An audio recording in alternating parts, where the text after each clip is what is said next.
Just in, Kath din pareho bagong pabog. Finally, may balik mga kay Kath. Tapos itong si Joy Barcoma na isang beauty queen ay crush pala no or hinahangaan si Alden. Uunahin ko ito mga kasembreros. Sobrang kulit nito ni Pamansang Jusa no. Ito po ay nag-guesting niya sa unang hirit at saka sa huli nabanggit niya na 8 years na may or may hinahangaan. Yun pala. Nagulat niya ako kasi si Alden Richards pala yung kanyang hinahangaang lalaking artista mga kasembreros. So dito ay grabe, sobrang nakakatawa ito mga kasembreros. May mga tanong sa kanya dito, tapos nilalaro niya at saka sobrang kulit ng kanya mga sagot mga kasembreros. Tapos sa huli ay may boyfriend na daw siya. Tapos 8 years na daw sila, tapos kailangan tapusin, tapos sabay tawa mga kasembreros. Si Mami ay piplay ko po ito kung hindi po tayo copyright mga kasembreros. Pero kung copyright po tayo ay hindi ko po mape-play mga kasembreros, no? So, love of mine daw si Alden Richards para sa kanya mga kasembreros. So, na-shock din ako dito kasi si Jusa, Miss Earth Philippines 2026 2025 yata, no? Si Joy Barcoma mga kasembreros, tapos siya yung pinanglaban sa ibang bansa mga kasembreros ng Miss Earth 2025. Tapos ano yata siya, runner up yata siya mga kasembreros kasi ang galing niyang sumagot, no? Mass comm student siya. At saka napakagaling magsalita yung kanyang communication skill. And may sense of humor talaga siya mga kasembreros. Kung napapanood niyo itong si Jusa, si Joy Barcoma mga kasembreros, ay talagang good vibes ang hatid nito at saka dala sa kanyang mga audience mga kasembreros. Nilalaro niya talaga, no? At saka napaka-witty ng kanyang mga ng kanyang mga sinasagot or ng kanyang mga banat mga kasembreros. So kinukuha rin siyang host of course sa mga pageant mga kasembreros. So ito po ay guesting niya, no, sa sa unang hirit sa GMA mga kasembreros. Tapos ito si Alden, binati niya si Jasmine Curtis Smith nung birthday niya mga kasembreros. Yung greeting niya na ito ay throwback. Nirepost lang ng isang admin kanina kasi nga diba nung nakaraan ay birthday ni Jasmine Curtis Smith mga kasembreros sa Stars on the Floor. Tapos parang kinuwento ni Alden dito yung first time nilang mag-meet sa isang super mall mga kasembreros. Tapos, yun, nagkaroon din sila ng teleserye. Alam natin yun mga kasembreros. At saka ng isang movie yata, no? Love at the Balcony, mga kasembreros. So, yun. Try kong play ito mamaya para mapakinggan po ninyo mga kasembreros, no? As a sort of, para marinig ninyo ng first hand, mga kasembreros. Tapos ito, yung isang fan na hinangaan niya si Alden, mga kasembreros. Sabi niya dito ay, thankful daw siya sa kanyang ex. Thank you next, no? Sabing ganoon mga kasembreros. Tapos yung video dito ni Alden or mga videos ni Alden na nagbibisiklet yung kanyang dinugtong. Ibig sabihin ay parang babae siya na biker eh. Babae ba o lalaki? Parang babae siguro.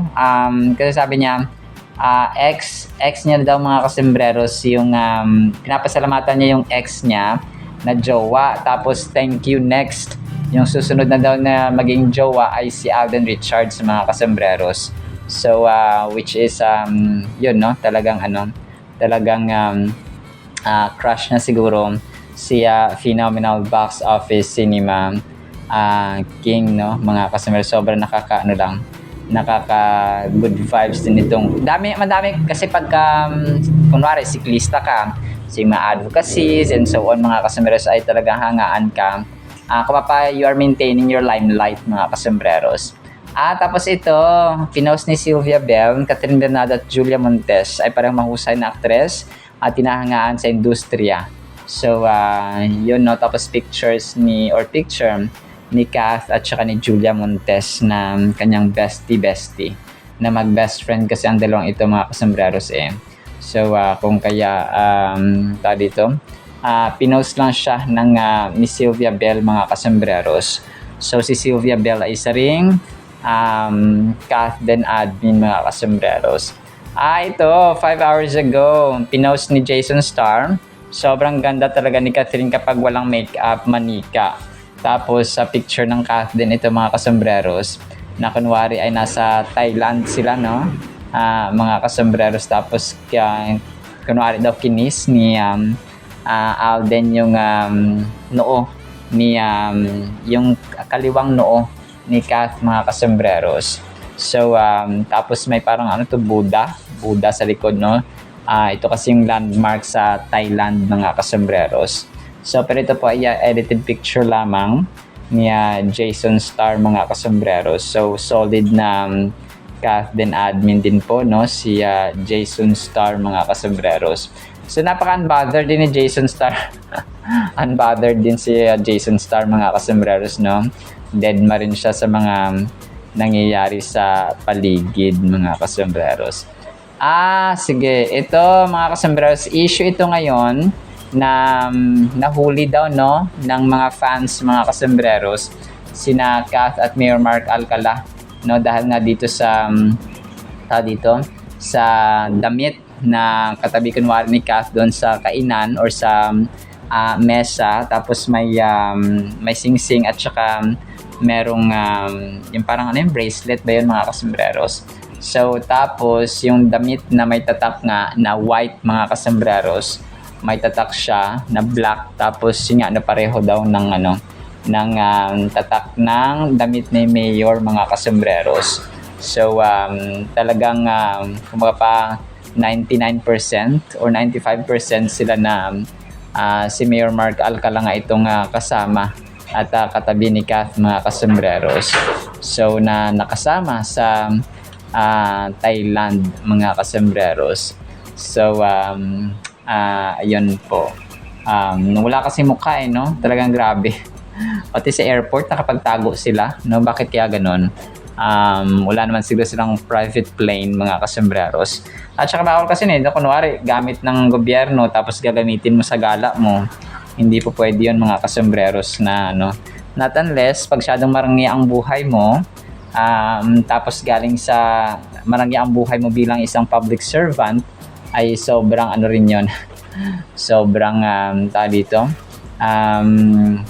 parang nakakapagtataka at questionable, no, sa standards ng pagiging public servant. Kasi public servant, you serve the people, not your own interests, mga kasembreros.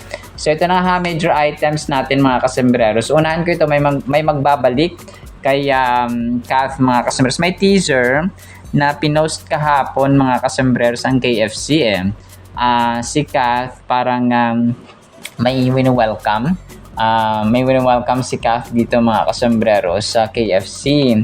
Tapos, pero yun lang kasi ang caption nila ay may magbabalik or may nagbabalik, mga kasembreros. Hindi ko lang alam kung anong sino ang magbabalik, no?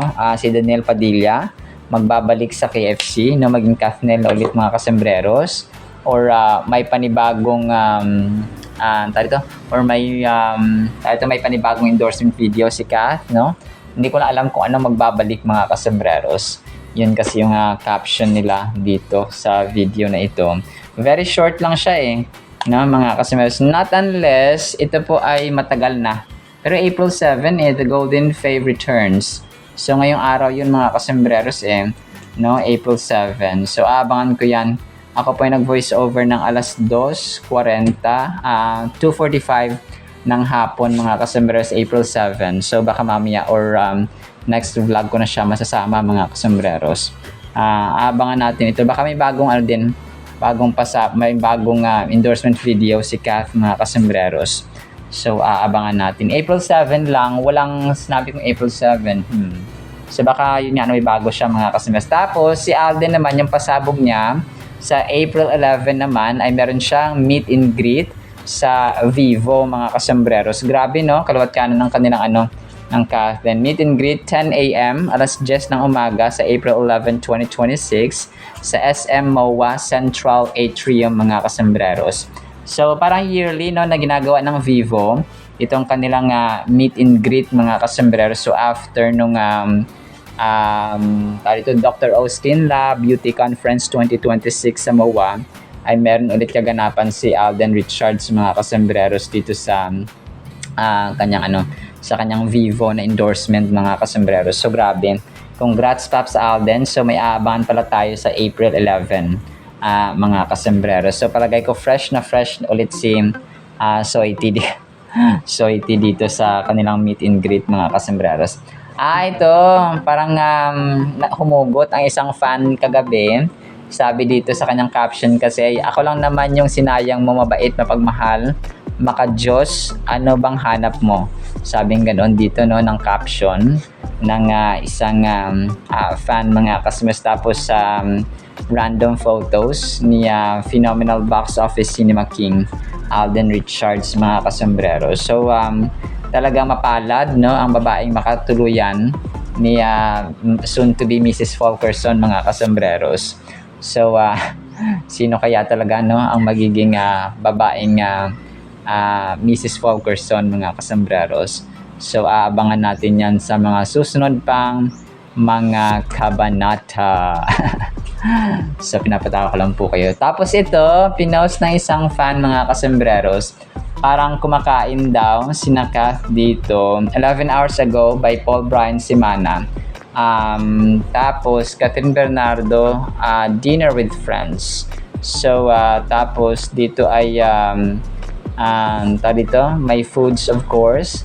Sina Kath, si Aris De Santos, si Daniel Velasco, at saka yung iba pang friends. Pero if I'm not mistaken, throwback ito na pinost kagabi ni Paul Bryan mga kasambreros no 11 hours ago. Throwback photo pa ito ni Kath mga kasambreros kasama si Aris. So si Aris De Santos mga kasambreros na kanyang best friend mula sa ito po ay nasa Australia if I'm not mistaken, dun sa lugar pa ni Aris De Santos at ng kanyang family mga kasambreros. So yon, medyo throwback na ito no mga kasambreros and mga Kathenatics. Tapos yung A-Team community ni Alden, meron silang tinatawag ngayon na A-Team Community Pantry. So yun siya no, A-Team Ripple of Kindness inspired by Alden Richards. So the best time to make a difference is now. So April 9 naman ito mga kasambreros, 4 p.m. sa Barangay 136 sa Pasay City. Barangay 136 Zone 15 Pasay City. So ito yung kanyang address mga kasambreros. The best time to make a difference now. So baka may launching sila ng baka mag-launch sila ng pantry tapos magkakaroon ng feeding program, something like that sa April 9, alas 4 ng hapon. So baka ito yung gagawin nila mga customers. Pero pag feeding program, masyadong hapon yung alas 4 na magsisimula eh. Pero tingnan na natin no, yung kaganapan nila sa April 11, 2026 mga kasambreros.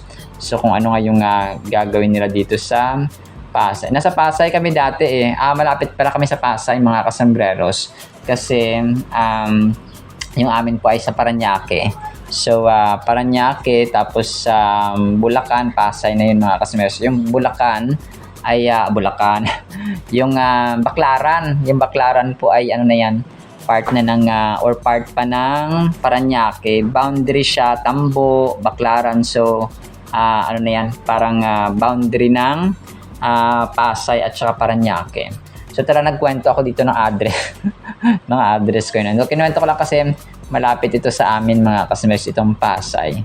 So magkadikit lang ang Pasay at ang Pasay at Parañaque mga kasambreros. Especially yung MOA, yung SM Mall of Asia, dalawang sakay lang yan sa amin, mula sa amin dati mga kasambreros. 2-3 kung may tricycle siya. So yun siya no, mga kasambreros. Tricycle, tapos tricycle, tapos jeep, tapos yun, jeep, another jeep ulit or van or bus mga kasambreros. So yun po, na talagang malapit lang siya sa amin. So yun, pero yun, abang-abang tayo sa kanilang A-Team Community Pantry na ito mga kasambreros, kung ano talaga yung gagawin nila sa April 11, 2026. So hindi nawawala ng talagang kaganapan itong si Alden at saka yung kanyang A-Team Community fandom mga kasambreros. So actually lamang sa ating Kathden items, ipa-flash ko po itong mga videos natin pong papakinggan. Tapos ang salita ng Diyos of course na sobrang mahalaga sa ating buhay. Isang pinagpalang araw po ha sa bawat isa. Hi Jazz, surprise! Happy birthday! Ever since I got the chance to know you, naalala ko pa, parang long time ago kung saan tayo unang nakita, which is an opening of a supermarket somewhere in, near UST at tayo, if I'm not mistaken. I'm really proud and happy that I got the chance to work with someone who's very talented and who's so into the craft as you. You have a good heart. You know what you want in the things that you do, and you see to it that you always give it your all. And I'm just so proud that I have you as a friend and as a co-worker in the industry. So I wish you more success. Syempre lagi kita nakikita sa Stars on the Floor. Si Jasmine kasi parang whatever she puts her mind into, she really excels on it. So as an actress, as an advocate, as a dancer, as a singer, kung ano pang gusto mong gawin sa career mo, Jazz, I'm always here to support you. And happy birthday. Wish you all the best. And I'm always here for you. Love you, Jazz. Happy birthday. Anong kakaiba dito sa pinakbit mo? Kakaiba po yung pagluluto ko. Color kasi pag binablanch. Tago Social na. yung blanch. diba? Hinugasan. Bakit? Ano ba ang mga binibenta mo? Kami, iba-iba po. Hindi ko na nga po alam kung ano talaga. Beauty queen ba ako? Comedian ba ako? Here. Diyos ko, bago ko po simulan ang panghuhula ko kay Miss Susan at kay Ako Miss ba? Oh, Suzy, sige. huhulaan ko kayo, may barang ho ako. Sabi ng baraha ay, unang baraha, meron akong kakaibang nararamdaman. Ano yan? Ay, di ba, may nararamdaman. Cute, pero parang iiyak ka. At syempre, all you have to do para maganda ang plot twist ng taon mo is to always look, listen, and learn. Kailan bababa ang presyo ng mga bilihin? Parang, medyo matagal-tagal pa. Parang masakit sa ulo to. Diba? Ayon sa baraha, parang ang sakit sa ulo. Ay, totoo. Ito pa, parang iiyak po tayo. Talaga nakakaiyak yan! Medyo matagal-tagal pa yatang bababa ang presyo Talagang ng iiyak bilihin. tayo. Ang tanong ng bayan ay, what happened, Bella? Ang puso mo. Very masaya ang puso ko. Nasaan ang puso mo ngayon? Kaliwa, kanan? In the right place. Just celebrated our 8th year Lumilipad ang- anniversary. Ang tagal nyo na pala. Yes, dapat ang tapusin. Top of mind, Alden Richards. Kasi pambansang Bay. Pwede. Di ba po ang moniker ko ay pambansang Jusa? Napaka-the best ng ating Word of God mga kasambreros. Ang title natin ay Una sa Lahat. Bakit kaya ganito ang title? 1 Timothy chapter 2 verse 1, I urge you, Apostle Paul speaking, first of all, ito pala yun to pray for all people. Ito pala yung mga kasambreros. Ask God to help them, intercede on their behalf, and give thanks for them. Napakaganda mga kasambreros, Ito po ay sulat or liham, paalala ni Apostol Pablo kay Timothy na kanyang spiritual son or spiritual disciple mga kasambreros na applicable din of course sa ating mga mananampalataya ni Kristo sa present generation. So ito po ay sinasabi niya may 'di ba sa araw-araw natin meron tayong mga routines, Ito yung una kong gagawin, ito yung pangalawa, ito yung pangatlo, ito yung pang-apat and so on. So meron tayong mga list, mga checklist mga kasambreros na ginagawa araw-araw kung ano yung dapat nating accomplish within the day. So ano ba yung inuuna natin sa pagising natin sa umaga? Ano yung ginagawa natin? Cellphone ba kaagad? Bad mood ba kaagad? Yung kusina ba kaagad? Yung paghihilamos ba kaagad? Ano yung ginagawa natin first pa lang na pagbangon natin sa ating mga higaan mga kasembreros. Ano yung una nating ginagawa, ano yung una nating pagsambit ng ating mga bibig, ano yung sinasambit natin, maaga pa lang ba yan nagsisigawan ang mga tao sa loob ng tahanan or nagpapasalamat sa Diyos or nananalangin talaga. So, and so on mga kasombrero. So, dapat no sa ating daily routine no bago tayo pumunta sa verse mga kasos dapat inuuna natin talaga yung pasasalamat sa Diyos, okay?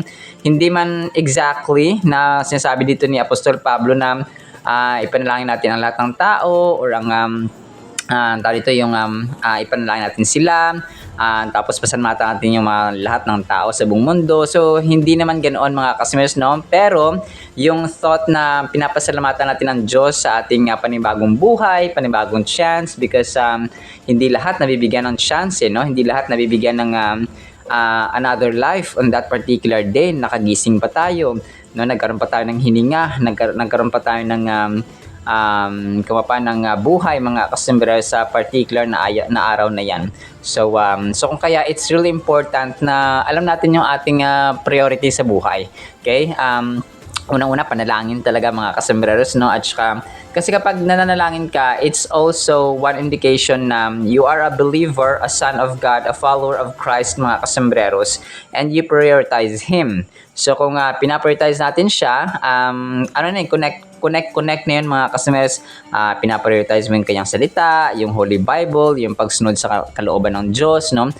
May pananampalataya tayo kay Lord Jesus Christ, and so on. And panalangin, no? Sabi dito ni Apostol Pablo, I urge you, no? So meron siyang urgency, no? Meron siyang kumbaga pa dito yung may compelling message, no? At saka request ito si Apostol Pablo sa kanyang disipulo na si Timoteo mga kasombrero. So sabi niya, first of all, no, to pray for all people. Ipanalangin natin ang mga tao sa buong mundo. Ilan na ba sa atin yung no?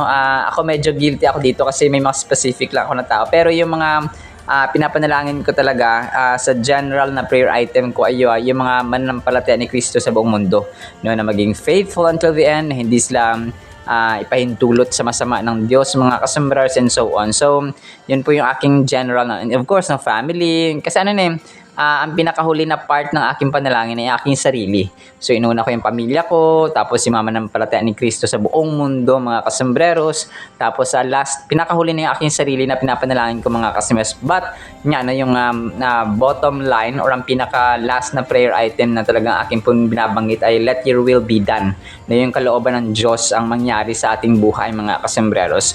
So ito po ay reminder sa atin na part na ng lifestyle natin dapat yung pasasalamat. Especially kapag kumakain na tayo, no? Kasi nasa harapan natin yung grasya eh. Kung nakita natin yung grasya, yung pagkain mga kasunod, dapat matik na yun na may grateful heart tayo toward the food, no? Na atin pong kakainin or intake. So, part na dapat ng lifestyle natin yun. Kung nature na natin ba, na may pagkain. So, salamat Lord. Dapat naturally flowing na yung pagiging prayerful at grateful heart na. May grateful heart tayo mga kasombreros ba? Spirit of gratitude talaga every time na kakain tayo, no? Literal na nakita natin physically, literally mga kasombreros na nasa harapan natin yung grasya ng Diyos natin pong kakainin. That is why yung bukang bibig natin dapat ay magpasalamat sa Diyos mga kasombreros. So that's just one instance, no mga kasombreros. This verse highlights the importance of praying for all people, especially those in positions of leadership. So kahit yung ating mga leaders sa gobyerno, no, ay talagang especially sa mga sigalot sa ating sigalot sa ibang bansa, no, sa USA, sa Israel, sa Iran, sa Iraq, and so on mga kasombreros, sa Lebanon, no, talagang dapat ipanalangin natin na magkaroon na ng peace mga kasombreros sa bawat bansa at bawat leader. When we pray for others, we are demonstrating love, compassion, and empathy. We seek God's guidance and wisdom for our leaders to make just and righteous decisions by lifting them up in prayer. It also encourages us to pray for peace and godliness to prevail in our communities and the world at large. So yun nga, kagaya na mention natin mga kasombreros, talagang let's continue praying for peace, no, talagang kapayapaan sa bawat leader, sa bawat bansa mga kasombreros sa buong mundo. Kasi alam natin yung nangyayari, no, sa ating bansa, sa ibang bansa na nagkakaroon ng sigalot, and of course, apektado ang ekonomiya ng Pilipinas. Have you ever thought about the power of prayer in influencing the lives of those around us? When we pray for others, we are actively engaging with God's will and inviting His presence into their lives. So in-invite natin, no, yung kapag tayo po ay nagpe-pray mga kasembreros, nagkakaroon siya ng connection or influence sa buhay ng ibang tao, especially sa sa tao sa paligid natin. And kapag tayo po ay pinapanalangin natin sila, kapapa-active tayo nakikipag-engage, no? Nakikipag-cooperate mga kasombrero sa will, kalooban ng Diyos mga kasombrero. At parang sa isang kumpanya, kapag ikaw po ay trabahante or empleyado doon, dapat may function ka na ginagawa, di ba? So, ganun din po tayo sa kingdom ng Panginoon. Kasi tayo ay mananampalataya ni Kristo, mga anak niya tayo, so dapat meron tayong role na ginagampanan. And praying is just one of those mga kasembreros. So, dapat nagiging part na ng lifestyle natin ang panalangin. Our prayers not only benefits those who we pray for, but also nurture our own faith and connection with God. We acknowledge the influence of leaders and the impact that their decisions or impact their decisions have on society by including them in our prayers. We ultimately seek to create a world that reflects God's love, peace, and righteousness through prayer. So kasi, di ba, narinig natin parati yung prayer works. So talagang definitely at tunay na totoo mga kasamayan na ang panalangin po ay talagang may impact at may power. So, pero parati natin tatandaan na hindi lahat ng prayer ay ang sagot ng Diyos ay yes parati mga kasembreros. May tatlong sagot ang Diyos natin sa panalangin, no? Yes, no, wait, no? Ganoon siya mga kasembreros. So, kapag wait, kailangan mag-antay tayo mga kasembreros. So, tinuturuan niya tayo maging patient kasi inaayos niya pa. Para kang isang maglilipat sa bahay na bago ka lumipat dapat maayos yung iyong lilipatan, no, or titirhan mga kasembreros. So ganoon din po ang panalangin. May mga bagay pa na inaayos. Let's say yung ating character, no, may character pa tayong dapat ayusin, no. Baka pag dininig na ng Diyos at binigay na sa iyo ay hindi mo pala kaya, ma-overwhelm ka. So pag na-overwhelm ka, ay makakalimutan mo ang Diyos, for example, kasi magiging busy ka. Kunwari, ikaw ay isang nananalangin ka na magkaroon ka ng malaking property. So, hindi mo pa pala kaya, no? Nakikita ng Diyos na hindi pa niya kaya na mag-handle or mag-operate mga kasembreros ng isang napakalaking property or malawak na property. So, iahanda ka pa niya, no? Kunwari, titrain ka pa, no? Basta, the process sometimes ay matagal at saka strict ang process, and sometimes yung process po at saka yung mga undergoings natin ay kakaiba. No, basta pag ang role natin ay sumunod lang at saka magtiwala sa Diyos mga kasembreros. So si Lord na po ang bahala na umayos sa atin kapag ready na, no, pwede na at kaya mo nang i-handle yung property, for example, or kung ano mang prayer item natin ay darating at didinggin na, no, kung mapa-i-approve na ng Diyos ang releasal. So, ganun po siya. So, as you reflect on this verse, consider the ways in which you can incorporate prayers for all people, including leaders, into your daily life. Let us seek God's guidance for those in authority and pray for peace and godliness to reign in our communities internally. Our prayers have the potential to bring about the positive change and align our hearts with God's will for the world. So, yun nga, no? Kagaya na mention natin na yung pinaka-last dito ay yung kalooban ng Diyos talaga.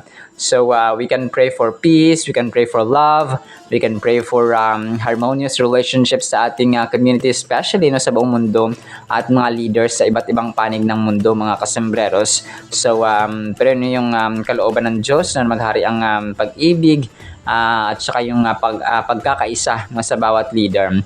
So sa final thought natin, think of praying as for our leaders as investing in the team success at work or ensuring the family's well-being. So isipin natin na yung prayer natin, wala man tayo may tulong financially sa ating bansa. So yung panalangin ay parang ano na yun, parang tulong na natin mga kasembreros para sa ekonomiya ng bansa, stability ng bansa, security ng bansa, mga kasembreros, and so on.